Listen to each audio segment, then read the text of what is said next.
هذا القرآن يوحدنا لطريق الخير يوجهنا الله. maxadka barashada shariicada islaamka iyo luuqadda carabiga ee dacwa islaamiya qofka diinta bartay ee ku dadaalay taqwadiyo kii damiin ee lunsan dunidaynu joogniyo ilaa daarta aakhiro inay kala dambeeyaan kala doorna rooyin daayinka cadeeyo waxa taa daliil u ah kitaabkeena soo degay maxadka barashada shariicada islaamka iyo luuqadda carabiga ee dacwa islaamiya ruuxa diinta bartay ee dariiq toosan raacay quraankana dusha sare ka daliilinaye ku darsaday xadiisada duca qabay inuu yahay ummadana daweyn kara doorka roona nabigiyo sallallahu alayhi wasallam daayika xaqiijiye hadii aad inuu damaq iyo leeday diirnaha dadweynow iyo dacalka ka marin maxadka barashada shariicada islaamka iyo luuqadda carabiga ee dacwa islaamiya ninka carabiga daalacay daba dhigay higaadeen isku dareen xuruufta deelka iyo daalkiyo kala duwan yaqaanee midba gaar u daabacay inuu diinta barashada degdeg ugu digaysu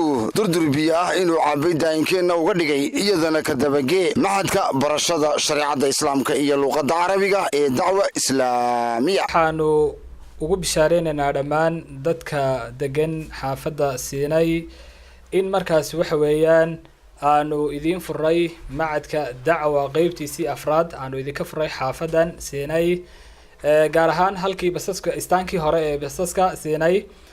macadku wuxuu qaadanayaa fasal cusub oo gelin hore iyo gelin dambaba ah rag iyo dumarba ah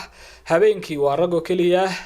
gelinka dambana iyo gelinka horena ragga iyo dumarkuba way ka qayb gali doonaan insha Allah diiwaan gelintuna way socotaa waxa laga furay qaybtiisii lixaad xaafadda Siinay ee magaalada Hargeysa ama halkii hore ee istaagi jireen basaska xaafaddaasi Siinay waxa uu ka soo jeedaa dhinaca galbeed isagoo eegaya xagga bari waxa la qaadanayaa arday cusub oo gelin hore iyo gelin dambaba ah raggu waa habeenkii dumarku iyo dhalinyaraduna waa gelinka hore wixii faahfaahin dheeraadana kala xiriir telefoonka hortaada balanteenu waa maxadka barashada shariicada islaamka ee dacwa islaamiya.